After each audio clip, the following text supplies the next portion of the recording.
Hello everyone, welcome to my YouTube channel. मैं आपके लिए लेके आई हूँ चाइनीज ड्रामे की हिंदी एक्सप्लेनेशन। तो ड्रामे की शुरुआत होती है हमारी फीमेल लीड जी से, जो कि सुबह उठकर उसे याद आता है कि कल रात वो बहुत ही ज़्यादा नशे की हालत में जो के साथ इंटीमेट हो जाती है। जो हमारा मेन लीड होता है, तभी जी सोचती है कि 7 साल बाद जो वापस आया और वो उसके साथ इंटीमेट हो गई है। जी जो की वाइफ होती है, उसकी शादी 7 साल पहले हुई होती, लेकिन जो ब्लाइंड था उसे जी का चेहरा याद नहीं था। वहीं पर जो को भी इस बात का पता नहीं होता है कि कल रात जिसके साथ वो इंटीमेट हुआ था वो उसकी वाइफ थी। वहीं पर जी को बहुत ही ज्यादा एम्बेरस फील हो रहा होता और वो वहाँ से जाने लगती है। तो जो वहाँ आ जाता है और उससे कहता है कि तुम ऐसे चुपचाप कहाँ जा रहे। तभी जी उससे कहती है कि कल रात जो भी हमारे बीच हुआ वो सिर्फ एक इंसिडेंट था। इसके बाद हम पिछली रात की पार्टी का सीन देखते हैं। जो के पास यान आती है, उसे ड्रिंक ऑफर करती है। उस ड्रिंक में ड्रग्स मिले हुए जो, ताकि उसके साथ यान इंटीमेट हो सके, लेकिन जी वहाँ पर आ जाती है और वो उस वाइन को पी लेती है। जी से उसका प्राइस पूछता है, क्योंकि उसे लगता है कि जी कोई एक प्रोस्टिट्यूट है। तभी जो का असिस्टेंट आता और उससे कहता है कि जैसे आपने कहा था वैसे ही मैंने डिवोर्स पेपर रेडी करवा दिए हैं। जी सोचती है कि जो मुझसे डिवोर्स लेना चाहता है, लेकिन जो को इस बात का पता नहीं होता है कि जी ही उसकी वाइफ है। जी सोचती है कि ये कितना ज्यादा एम्बेरस हो गया और वो वहाँ से चली जाती है। उसके जाने के बाद जो बेड पे ब्लड के निशान देखता है, जिससे उसे लगता है कि क्या वो लड़की वर्जिन थी। तभी हम जी को देखते हैं कि वो सोचती है कि जो को तो मैं याद भी नहीं हूँ। इसके बाद हम देखते हैं स्टोरी पास्ट में जाती है, जहाँ पर हम जी की फैमिली को देखते हैं। पहले जो की शादी जी की सिस्टर टैंक से होने वाली थी, लेकिन टैंक शादी करने से मना कर देती है कि मैं एक ब्राइन इंसान से शादी नहीं करूंगी। तभी जी के डैड कहते हैं कि अगर हमने जो फैमिली में शादी नहीं की तो हमें ऑफेंड कर दिया जाएगा और वो जो फैमिली है पूरी तरीके से बर्बाद कर देगी। तभी हम देखते हैं, तभी वहाँ पर जी कहती है कि मैं जो से शादी करूंगी। उसके बाद जी और जो की शादी हो जाती है, लेकिन जो तब ब्लाइंड था, जी का फेस नहीं देखा था। जो जी से कहता है कि मैं ये शादी सिर्फ इस कंडीशन पे कर रहा हूँ कि ताकि मैं इस घर को छोड़कर जा सकूं, किसी और से प्यार करता हूँ। जी वहाँ पर एक लड़की की फोटो भी देखती है। इसके बाद हम जी की मॉम और उसकी सिस्टर को देखते हैं। जी की मॉम उसे बिल्कुल भी प्यार नहीं करती है, वो उसकी सिस्टर टैंक को बहुत ज्यादा प्यार करती है। वो न्यूज में देखती है कि जो बहुत ही ज्यादा अमीर है और उसकी कंपनी की वैल्यू 100 बिलियन है। ये देखकर जी की मॉम को आइडिया आता है कि जी की शादी जॉ से करवा देते हैं, लेकिन मैरिज सर्टिफिकेट पर टैंक का नाम लिखवा देते हैं, ताकि जॉ की सारी प्रॉपर्टी टैंक के नाम पर हो जाए। हालांकि जॉ की शादी जी से हुई होती है, लेकिन उसकी मॉम चालाकी से मैरिज सर्टिफिकेट पर टैंक का नाम लिखवा देती है। तभी वो सोचती है कि एक ब्लाइंड जॉ को क्या ही पता चलेगा। जी की मॉम जी से कहती है कि अगर तुमने ये बात किसी को बताई तो मैं तुम्हें छोड़ूंगी नहीं। उसके बाद हम प्रेजेंट में आते हैं। जी को जॉ की ग्रैंडपा अपने घर बुलवाते हैं। ग्रैंडपा को ये बात पता थी कि जॉ जी से डिवोर्स लेना चाहता है, तो ग्रैंडपा जी से कहते हैं कि मेरे सन को तुमसे अच्छी लड़की नहीं मिलने वाली है। तभी ग्रैंडपा के पास असिस्टेंट आते उन्हें बताते हैं कि जॉ आ गया है। तभी ग्रैंडपा जी से कहते हैं आओ मैं तुम्हें जॉ से मिलवाता हूँ। तब जहाँ पर जी सोचती है कि जॉ को पता चल गया कि कल रात वो जिसके साथ इंटीमेट हुआ था वो उसकी वाइफ की सिस्टर, तो बहुत ही ज्यादा प्रॉब्लम हो जाएगी। तभी जी को कॉल आता है कि कंपनी में बहुत बड़ी प्रॉब्लम हो गई है। तभी ग्रैंडपा से बोलती है कि उसे अब जाना होगा और वो जॉ से बाद में मिलेगी। जी को लू का कॉल आता है कि तुम्हें कंपनी से निकाल दिया गया और तुम्हें कोई भी कंपनी हायर नहीं करना चाहती है। सिर्फ एक कंपनी बात करने के लिए मान गई है, मैं तुम्हें वहाँ का एड्रेस भेजता हूँ, वहाँ आ जाना। जो जी को देख लेता है, वो बोलता है कि ये यहाँ क्या कर रही है। तभी ड्राइवर उसे बताता है कि जी फैमिली की बड़ी बेटी है। उसके बाद वो उस एड्रेस पे जाती है और वह एक क्लब होता है। जी को यह देखकर थोड़ा वियर्ड लगता है कि इंटरव्यू के लिए क्लब बुलाया है। क्लब में हम जो को देखते हैं, जो अपने फ्रेंड से कहता है कि जी की फैमिली की बड़ी बेटी डिवोर्स में टांग अड़ा रही है। ग्रैंडपा डिवोर्स के लिए मना कर रहे हैं। तभी उसका दोस्त उसे कहता है कि तुम अपना मूड खराब मत करो, मैंने तुम्हारे लिए एक गिफ्ट प्रिपेयर करवाया है, आई एम श्योर तुम्हें पसंद आएगा। और वो वहाँ से जाने लगता है और सभी लोगों को वहाँ से ले जाता है। तभी हम देखते हैं कि वहाँ पर जी आती है और वो दोनों एक दूसरे को देखकर शॉक्ड हो जाते हैं। जी तो यहाँ पर जॉब इंटरव्यू के लिए आती है, लेकिन जो उसे प्रोस्टिट्यूट समझ रहा था, उसका फ्रेंड उसे देना चाहता था। जो वहाँ से जाने लगता है, तभी जी कहती है कि एक बार आप मेरा रिज्यूमे देख लीजिए। जो उसे कहता है कि क्या इस काम में रिज्यूमे भी लगता है। तभी जी कहती है कि ऑफ कोर्स, और मैंने काफी सारे काफ़ी सारे पार्टनर के साथ काम किया। पार्टनर नाम सुनकर जॉ कुछ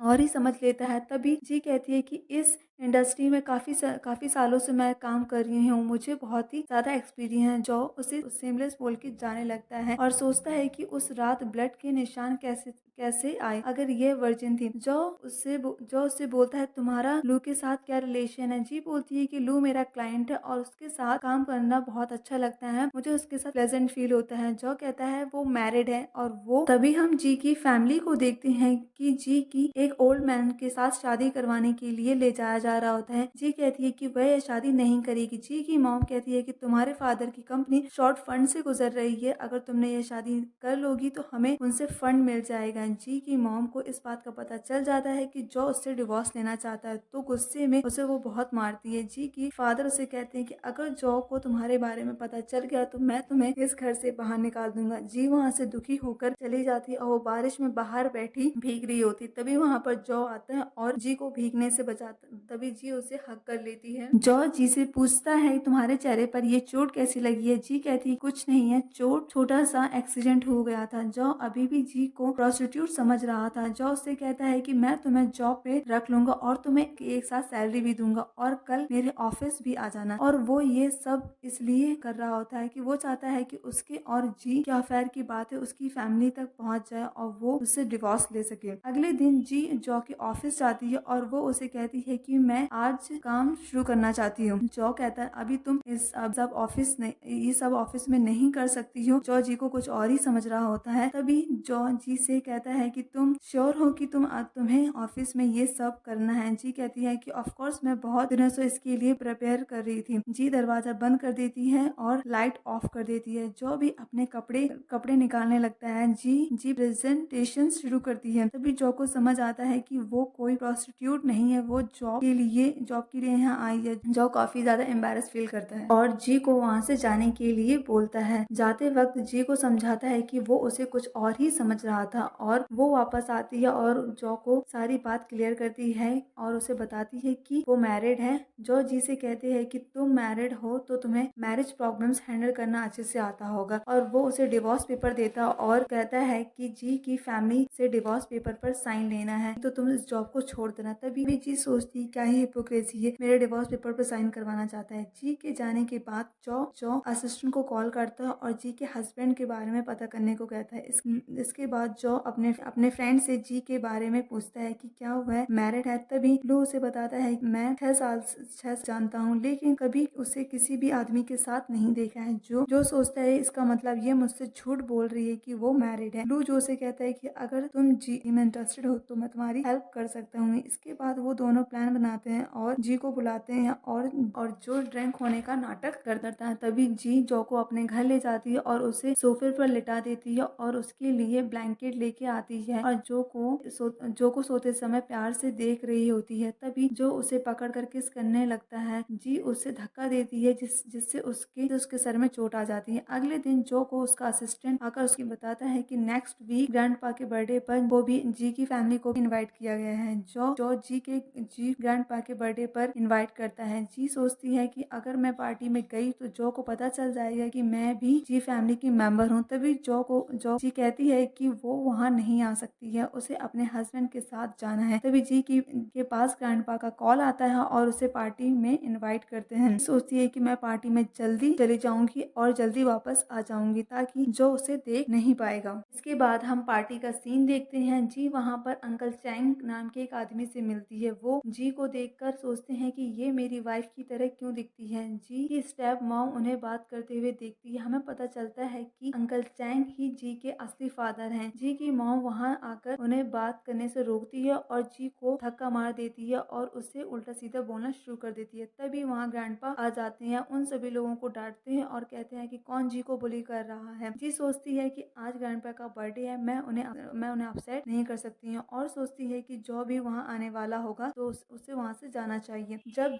जी वहाँ से बाहर निकल रही होती है तभी वहाँ जो आ जाता है और उसे कहता है कि तुम यहाँ क्या कर रही हो, तुम्हें तो अपने हस्बैंड के साथ जाना था। तभी वहाँ अंकल चैंग आ जाते हैं, जी को बचा लेते हैं और कहते हैं कि वो मेरे साथ यहाँ आई है। जो से कहते हैं कि तुम्हें अंदर ग्रैंडपा बुला रही हैं। जो वहाँ से चला जाता है। जो अपने ग्रैंडपा के पास जाता है, तभी वहाँ जी के ग्रैंड पेरेंट्स भी आ जाते हैं। तभी जो से कहते हैं कि हम तुम्हारे मदर इन लॉ और फादर इन लॉ हैं। जो उनसे बोलता है कि अंकल एंड आंटी, जब आपकी बेटी विदेश से वापस आ जाए तो उसे कह देना है कि मुझे उससे डिवोर्स चाहिए, और ग्रैंडपा को लेकर वहाँ से चला जाता है। इसके बाद हम देखते हैं कि जी रात में सड़क पर अकेली जा रही होती है। तभी जो अपनी कार से आता है और जी को कार में बैठने के लिए बोलता है। जो जी से कहता है कि तुम्हारे हस्बैंड तुम्हें लेने नहीं आए। जी कहती है कि वो काम में बिजी है। जो जी को किस करने की कोशिश करता है, तभी जी उसे रोकती है और बोलती है हम दोनों मैरिड हैं, ये चीटिंग होगी। जो जी को कार से उतरने को कहता है और वो वहाँ से चला जाता है। तभी जी सड़क के एक साइड पर जाकर बैठ जाती है और वह पुरानी बातों को याद करने लगती है। जब वो स्कूल में थी और जो भी स्कूल में था, फ्रेंड जी को बुली करते थे, जो जी को बचाता था। तब से जी जो को बहुत ज्यादा लाइक करती थी। अगले दिन हम ऑफिस में देखते हैं जी जो को प्रेजेंटेशन दे रही होती है, लेकिन जो बोलता है कि ये इतनी क्रिएटिव नहीं है। उसे दोबारा करने के लिए कहता है क्योंकि वो जी के साथ टाइम स्पेंड करना चाहता था, क्योंकि जो जी को कहीं ना कहीं पसंद करने लगा था। उस दिन कंपनी की मॉडल आती है, जो जी को ड्रेस पहनने को कहता है। जी जब ड्रेस पहन रही होती है, तभी जो उसकी मदद करने के लिए जाता है और वो दोनों एक दूसरे के क्लोज आ जाते हैं। तभी जी को उसके फादर का कॉल आता है और वो कॉल जो उठाता है, जहाँ पर फादर उससे कहते हैं कि तुम जल्दी घर आओ, मुझे तुमसे बात करनी है। जो जी से कहता है कि तुम लू को कैसे जानती हो। तभी जी कहती है कि मैं सिर्फ तुम्हारी एम्प्लॉय हूँ, मेरी पर्सनल बातों को जानने की तुम्हें कोई जरूरत नहीं है। जी वहाँ से चली जाती है। जो के पास उसके असिस्टेंट का कॉल आता है, वह उसे जी के हस्बैंड की सारी इन्फॉर्मेशन देता है। जो जी को रोकता और उससे कहता है कि तुमने मुझसे झूठ क्यों बोला, तुम्हारे हस्बैंड 7 साल से गायब हैं। तभी वहाँ पर सीरन आ जाती है, जो की कंपनी की मॉडल होती है, जिसे जी ने जो की कार में देखा था। सीरन जो से पूछती है ये कौन है। तभी जो बताता है कि कंपनी की एम्प्लॉय है, जहाँ पर जी सोचती है कि सीरन ही वो लड़की है जिससे जो प्यार करता था, क्योंकि सीरन जो के काफी क्लोज थी। सीरन जो से कहती है कि मेरी आने की खुशी में जो ने एक वेलकम पार्टी रखी है और वह जी को भी इनवाइट करती है, जहाँ पर जी कहती है उसे काम है, यह कहकर वो वहाँ से चली जाती है। इसके बाद हम पार्टी के सीन को देखते हैं। सभी लोग एंजॉय कर रहे होते हैं, लेकिन जो वहाँ से चला जाता है। लू सीरन से कहता है कि क्या तुमने सुना है कि जब तुम यहाँ नहीं थी तब जो को एक लड़की से प्यार हो गया था। जहाँ पर सीरन कहती है कि क्या वो लड़की जी है। तभी वो कहता है तुम कैसे जानती हो। सीरन कहती है जब मैंने जी को जो के साथ देखा था तब मुझे पता चल गया था। तभी हम देख सीरन कहती है, जब देखते हैं कि सीरन का मेकअप चल रहा होता है, क्योंकि आज जो की कंपनी का प्रोडक्ट लॉन्च होने वाला होता है। तभी मेकअप आर्टिस्ट बोलती है सीरन आज इवेंट की स्पोक पर्सन है, उसका मेकअप सही से होना चाहिए। जी को सीरन का ध्यान रखने को बोलकर वहाँ से चली जाती है। थोड़ी देर बाद सीरन जी को बुलाती है और उसका मेकअप करने को कहती है। तभी सीरन जी को कहती है मैंने सुना है कि तुम्हारी शादी 7 साल पहले हुई थी और जो की भी शादी भी हुई थी। जी कहती है कॉन्सिडेंट है, तुम ही तो वो लड़की नहीं जिसके साथ जो का डिवोर्स हो रहा है। यह सुनकर जी घबरा जाती है। तभी सीरन उसे कहती है मैं तो तुमसे मजाक कर रही थी तुम। इसके बाद प्रोडक्ट लॉन्च शुरू हो जाता है और रिपोर्टर सीरन की फोटो क्लिक कर रहे होते हैं। तभी सीरन के फेस पर एलर्जी हो जाती है। तभी लोग उसे बुली करना शुरू कर देते हैं। जी सीरन को बचाने की कोशिश करती है, लेकिन रिपोर्टर उसे भी बुली करने लग जाते हैं। तभी जो आकर सीरन को बचाता और उसे हॉस्पिटल लेकर जाता है, लेकिन इन सब में सीरन को बहुत ज्यादा चोट आ जाती है। सीरन को देखकर जो को बहुत ही ज्यादा दुख हो रहा होता है। तभी जी आती है और जो को बताती है कि डॉक्टर ने कहा है कि हैवी मेटल कॉस्मेटिक की वजह से सीरन को एलर्जी हुई है। जो जी के हाथ पर चोट देखता है और उसे सॉरी बोलता है और वो उससे कहता है कि मैं तुम्हें इन सब चीजों में बचा नहीं पाया। तभी सीरन की असिस्टेंट आती है और बोलती है कि सीरन को पहली बार एलर्जी हुई है और यह सब ब्लेम जी पर डालती है और उसे उल्टा सीधा बोलना शुरू कर देती है। तभी जी कहती है कि मुझे सीरन की कंडीशन के बारे में पता नहीं था। सीरन भी बोलती है कि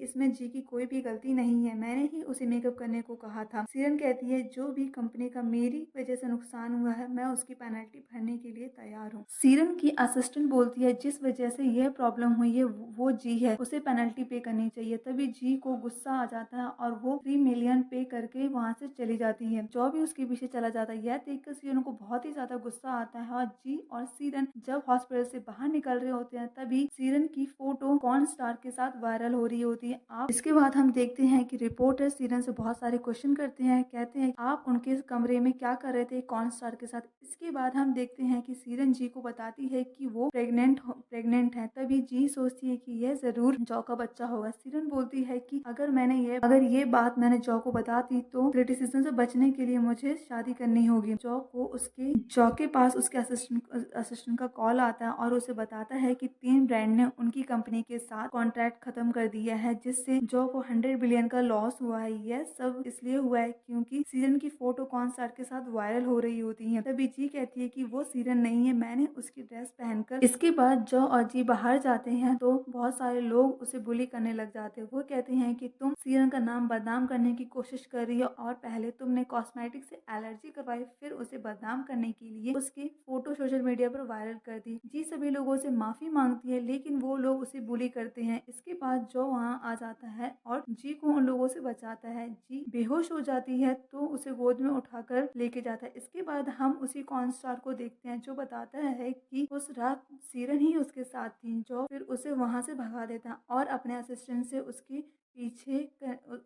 अपने असिस्टेंट से उसका पीछा करने को कहता है। इसके बाद वो जी के पास जाता है और उसे मेडिसिन देता है। जॉ के हाथ में चोट लगी होती है। जी उससे पूछती है तो वह बताता है कि छोटा सा एक्सीडेंट हो गया था। जो जी से बोलता है कि मैंने उन फोटो को सोशल मीडिया से हटा दिया है, तुम्हें अब टेंशन लेने की कोई जरूरत नहीं है। तब जॉ का असिस्टेंट वहाँ पर आता है और बताता है कि जी की फैमिली ने आपके लिए और ग्रैंडपा के लिए गिफ्ट भेजे हैं और वह शादी की डेट फिक्स करना चाहते हैं। जॉ असिस्टेंट से कहता है कि गिफ्ट को बाहर फेंक दो और उनसे कह दो मैं उनसे कोई रिश्ता नहीं रखना चाहता हूँ। इसके बाद ही वहाँ से जा रही होती है तो उसके पास कॉल आता है कि तुम्हारी दादी का हॉस्पिटल का बिल 3 मंथ से ओवर ड्यू है, अगर तुम उनका बिल पे नहीं करोगे तो हम उनका ट्रीटमेंट बंद कर देंगे। इसके बाद जी अपने मॉम के पास जाती है और उनसे बोलती है कि ग्रैंड माँ के हॉस्पिटल के बिल क्यों नहीं पे किए जा रहे। आपके पास जॉ की फैमिली को महंगे गिफ्ट देने के लिए पैसे हैं लेकिन ग्रैंड पा के ट्रीटमेंट के लिए नहीं है। तभी जी अपनी मॉम के हाथ से नेकलेस लेके तोड़ देती है। तभी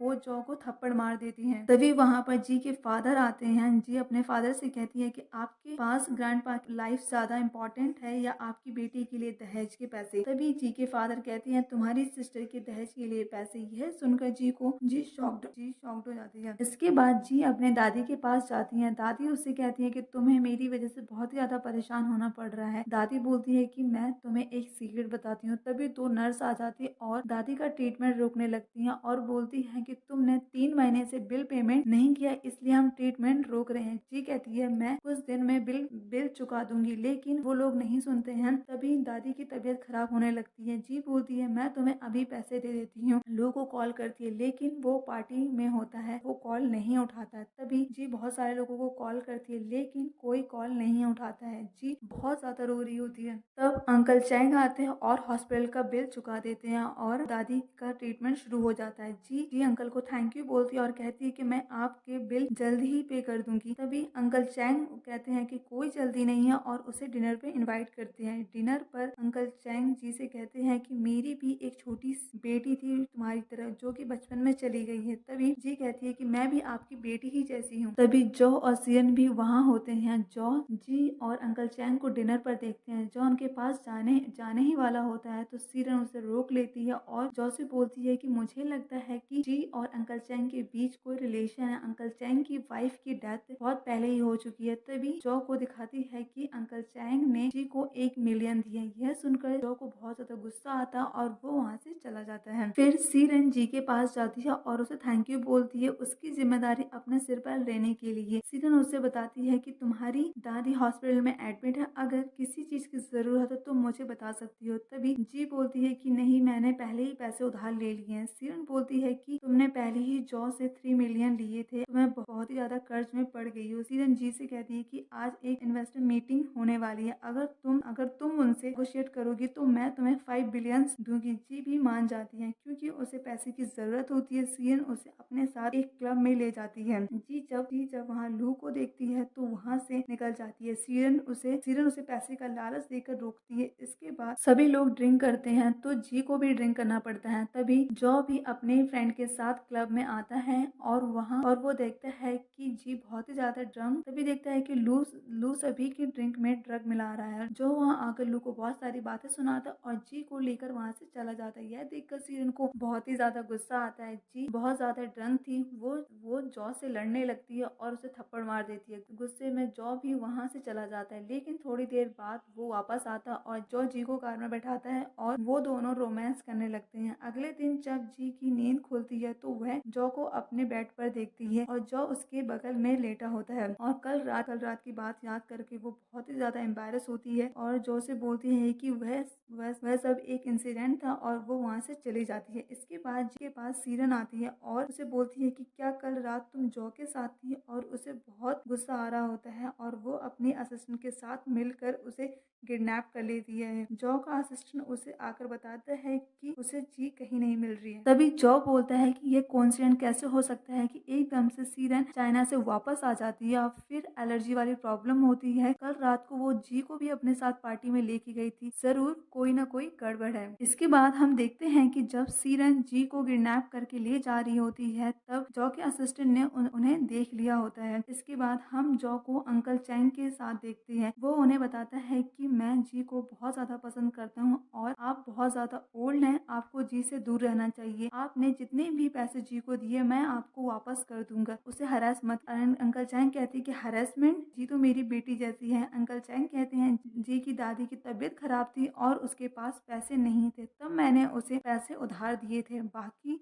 जो बातें चल रही हैं वो सब नॉनसेंस है। जॉ यह सुनकर बहुत ही ज्यादा खुश हो जाता है। इसके बाद हम देखते हैं कि जॉ को जी की लोकेशन का पता चल जाता है और वो वहाँ पहुँच जाता है, जहाँ पर वो देखता है सीरन और उसकी असिस्टेंट को देखता है। जॉ रूम में जाता है जहाँ पर एक आदमी जी के साथ जबरदस्ती कर रहा होता है। इसके बाद सीरन जॉ उसे मारकर जी को वहां से ले आता है। सीरन जॉ के पैर पकड़कर उसे रोकने की कोशिश करती है लेकिन वो नहीं रुकता है। इसके बाद हम जी को हॉस्पिटल में देखते हैं और सीरन को जेल हो जाती है। एक दिन जॉ सीरन से मिलने जेल जाता है। सीरन उससे माफ़ी मांगती है तो जॉ उसकी बेल करवा देता और उससे कहता है कि अब तुम अब्रॉड चली जाओगी और कभी यहाँ लौटकर मत आना, और वो ये कहकर वहाँ से चला जाता है। यहाँ हम जी को देखते हैं। जी को होश आ जाता है तो जॉ उसे बताता है कि सीरन अब अब्रॉड चलेगी, अब वो तुम्हें परेशान नहीं करेगी। जॉ मन में सोच रहा होता है कि मैं जी को बता दूं कि मैं उसे पसंद करता हूँ, लेकिन वो रुक जाता है और सोचता है कि मेरा डिवोर्स होने के बाद उसे बताएगा। वहीं पर जी सोचती है कि वो जॉ को न्यू ईयर की फर्स्ट डे पर सब कुछ सच बता देगी। इसके बाद जॉ वहाँ से चला जाता है। फिर जी सो रही होती है तब उसकी स्टेप सिस्टर टैंग आती है और उसे वहाँ से ले जाती है। जब नेक्स्ट डे हॉस्पिटल आता है उसे पता चलता है कि जी को उसकी फैमिली मेंबर्स वहाँ से ले गए हैं। जॉ सोचता है कि ऐसे कैसे हो सकता है, जरूर उसके साथ कुछ हुआ है। इसके बाद हम जॉ के असिस्टेंट को देखते हुए वो जॉ को आकर बताता है कि जी की फैमिली की सेकंड डॉटर वापस आ गई है और उन्होंने चाइना में पार्टी रखी हुई है और आपको भी इनवाइट किया है। जॉ कहता है कि ये अच्छा मौका है जी की फैमिली से सारे रिलेशन तोड़ने का। यहाँ पर हम जी को टैंग के साथ देखते हैं। जी टैंग से पूछती है कि दादी कहाँ पर है, तो टैंग कहती है जब तक तुम मेरी बात मानोगी तब तक कोई प्रॉब्लम नहीं होगी, चालाकी की तो दादी को तुम भूल जाओ। फिर वो वहाँ से चली जाती है। इसके बाद हम पार्टी का सीन देखते हैं। वहाँ जॉ भी आता है, सभी लोग उसका वेलकम करते हैं। टैंग वहाँ आती है, खुद को जॉ की वाइफ बताती है। सभी लोग, तुम्हारी 7 साल पहले शादी हुई थी। जॉ से कहती है कि मैं तुम्हें अपनी सिस्टर से इंट्रोड्यूस करवाती है। तभी वहाँ जी आ जाती है। उसे देखकर जॉ शॉक्ड रह जाता है। टैंग जॉ को जी से इंट्रोड्यूस करवाती है। इसके बाद जॉ जी से मिलता है, फिर क्लोज आ जाता है। जी कहती है कि तुम ये क्या कर रहे हो, मैं तुम्हारी वाइफ की सिस्टर हूँ। जॉ जी से कहता है कि तुमने मुझे अपने आइडेंटिटी के बारे में क्यों नहीं बताया कि तुम टैंग की सिस्टर हो। तभी हम पास्ट में देखते हैं कि टैंग जी से कहती है कि अगर तुमने जॉ को अपनी सच्चाई बताई तो तो तुम दादी को कभी नहीं देख पाओगी, इसलिए जी कुछ नहीं बताती है। तभी वहाँ टैंक आ जाती है और वो और कहती है कि तुम दोनों क्या कर रहे हो। जॉ जी को जलाने के लिए टैंक पकड़ लेता है और उससे कहता है कि हम शादी की बात कर रहे थे। यह देखकर जी सैड होकर वहाँ से चली जाती है। उसके जाने के बाद जॉ टैंक का हाथ छोड़ देता है और जी की मॉम उसे उसे एक आदमी से इंट्रोड्यूस करवाती है और साथ में बात करने को बोलती है। तभी जॉ आकर उस आदमी को मारने लगता है। वह आदमी बोलता है कि मेरी गर्लफ्रेंड है। जॉ जी से कहता है कि तुम्हारी तो 7 साल पहले शादी हो चुकी थी। फिर ये बॉयफ्रेंड जी कहती है कि हाँ मेरी शादी हो चुकी है। जॉ कहता है आज तुम्हारी फैमिली की इतनी बड़ी पार्टी है, फिर वो यहाँ क्यों नहीं, यहाँ की कहती है उसकी तबीयत खराब है इसलिए वो नहीं आया। जॉ बोलता है कि ठीक है, कल मैंने एक डिनर पार्टी रखी है तो कल अपने हस्बैंड के साथ आना। अगले दिन हम देखते हैं जी किसी रैंडम से आदमी को अपना हस्बैंड बनाकर जॉ के पास ले जाती है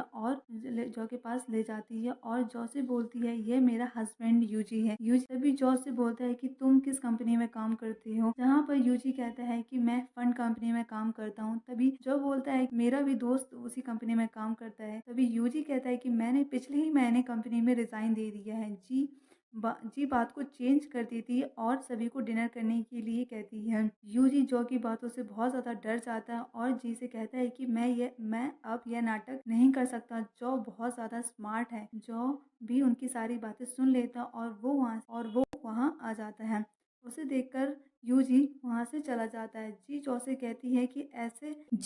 कहती है ऐसे बातें छुपकर सुनना अच्छी बात नहीं है। इसके बाद जॉ अपने घर चला जाता है, जहाँ पर टैंक होती है और वो जॉ को सेड्यूस कर कोशिश करती है और वो उसके क्लोज आ जाता है, लेकिन जॉ उसे वहाँ से जाने को कह देता है। इसके बाद जॉ जी को कॉल करके कंपनी में आने को कहता है। जी कहती है कि उसने कंपनी से रिजाइन कर दिया। जॉ कहता है कि तुमने मेरे 3 मिलियन अभी तक वापस नहीं किए, अगर कल तक तुमने वापस नहीं किए तो कंपनी वापस आ जाना। तभी जी को मजबूरी में जॉ के साथ जाना पड़ता है। अगले दिन जॉ शादी की शॉपिंग के लिए जी को लेके जाता है। वहाँ जी को एक ड्रेस बहुत ज्यादा पसंद आती है और वो उसे बार बार देख रही होती है। जॉ ये बात नोटिस कर लेता और वो जी को उस ड्रेस को ट्राई करने को बोलता है। तब जी उस ड्रेस को पहनती है तो वो उसमें बहुत ज्यादा ब्यूटीफुल लग रही हो। जॉ उसे देखते ही रह जाता है। तभी जॉ के उसके ग्रैंडफादर का कॉल आता है और जल्दी घर आने को कहते हैं। घर जाकर वो लोग देखते हैं कि टैंक भी वहाँ आई हुई थी। वहाँ पर ग्रैंडफादर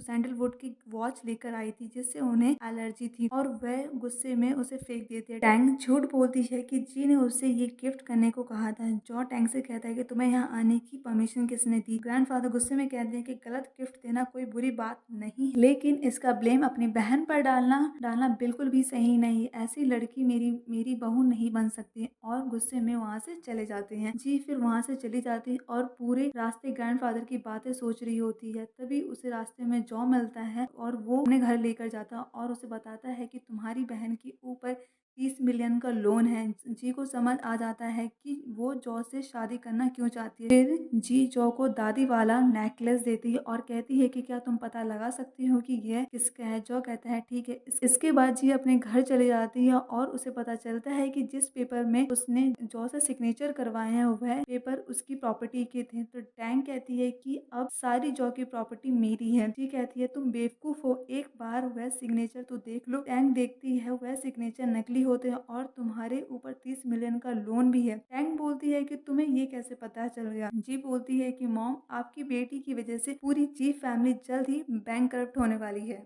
जी टैंक से कहती है कि अच्छा होगा अगर तुम उस लोन को जल्द ही चुका दो, नहीं तो तुम बाकी की जिंदगी जेल में ही काटने वाली हो। जी की मॉम जी से कहती है कि टैंक तुम्हारी सिस्टर है, तुम उसकी हेल्प करो। जी मॉम से कहती है कि मुझे पता चल गया है कि मैं तुम्हारी बायोलॉजिकल डॉटर नहीं हूँ और तुम लोगों ने मेरा बहुत ही ज्यादा फायदा उठाया। टैंक कहती है मत भूलो कि दादी अभी भी मेरे पास है। जी कहती है कि जब तुम हॉस्पिटल से चली गई थी तब मैंने सेफ प्लेस पर शिफ्ट कर दिया था। टैंक कहती है तो क्या हुआ, हमारे पास एक और तरीका, और वो जी को बेहोश कर देती है। यहाँ हम जॉ को देखते हैं, वो उस नेकलेस को देख रहा होता है और बोलता है कि यह नेकलेस कुछ जाना पहचाना सा लग रहा है। तभी जॉ का असिस्टेंट कहता है कि अंकल चैंग पहले नेकलेस का काम क्या करते थे, शायद वो इसके बारे में जानते होंगे। जॉ उससे वो नेकलेस अंकल चैंग को दिखाने के लिए कहता है। तो जॉ को टैंग का कॉल आता है और उससे कहती है जी मेरे पास है और तुम्हें अगर तुम उसकी जान बचाना चाहते हो तो 30 मिलियन लेकर एयरपोर्ट के पास पहुंच जाना। फिर वह जी की बातें बातें जॉ से करवाती है। जी कहती है कि तुम इसे पैसे मत देना। बहुत देर तक जॉ नहीं आता है। जी टैंग से कहती है मैं उसके लिए इतने इम्पोर्टेंट नहीं हूँ और वो तुम्हें पैसे नहीं देगा। टैंग कहती है कोई बात नहीं, मेरी सिस्टर इतनी ब्यूटीफुल है कि कोई भी इसके अच्छे पैसे दे देगा। टैंग की मॉम टैंग से कहती है घर जाकर कोई और सोल्यूशन ढूंढती है, यह सब करना सही नहीं है। टैंग अपने पेरेंट्स पर चिल्लाने लगती है और उन्हें वहाँ से जाने के लिए कह देती है। तभी वहाँ पर एक आदमी आता है जिसे टैंग जी को बेचने वाली थी। वह आदमी जी को टच करने लगता है। तभी जॉ वहाँ आ जाता और जी को लेकर वहाँ से भाग जाता है। वहाँ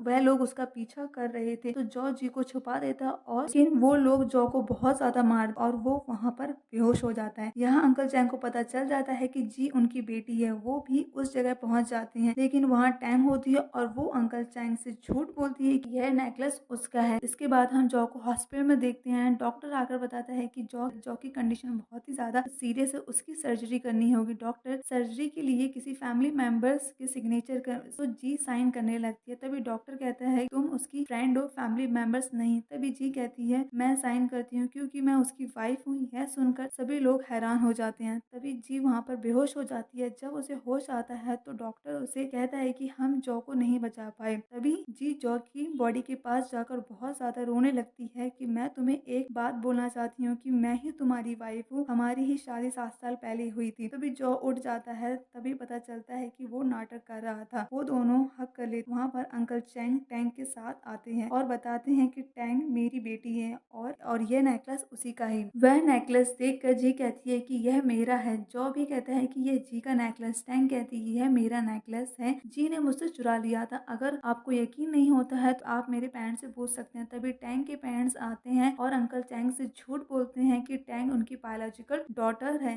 अंकल चैंग को भी बिलीव हो जाता है कि टैंग ही उनकी बेटी है। तभी टैंग कहती है कि जी ने मुझे बहुत ज्यादा परेशान किया है तो उसे जी को मुझसे नीचे घुटने के बल खड़े होकर मुझसे माफी मांगनी चाहिए। उसने मुझे बहुत ही ज्यादा परेशान किया है। अंकल चैंग ऐसा करने से मना करती हैं। जॉ कहता है कि अभी हम हॉस्पिटल में हैं, अभी हम पैटर्निटी टेस्ट करवा लेते हैं, सब सच पता चल जाएगा। लेकिन अंकल चैंग मना कर देते हैं और कहते हैं कि मुझे बिलीव है कि टैंग ही मेरी बेटी है। इसके बाद अंकल चैंग अपनी बेटी की खुशी में एक पार्टी रखते हैं और सभी को इनवाइट करते हैं और सभी लोगों को इंट्रोड्यूस करवाते हैं टैंग से कि ये मेरी बेटी है। तभी टैंग के पेरेंट्स कहते हैं कि टैंग मेरी बेटी, हमने हॉस्पिटल में आपसे झूठ बोला था कि यह आपकी बेटी है। तभी जॉ का असिस्टेंट आकर उसे बताता है कि पैटर्निटी की रिपोर्ट आ गई है और अंकल चैंग को पता चल जाता है कि टैंग उनकी बेटी नहीं है, जी उनकी बेटी है। वह बहुत ज्यादा खुश होते हैं और वो जी को हग कर लेते हैं। तभी पुलिस टैंग को फ्रॉड के केस में अरेस्ट कर लेती है।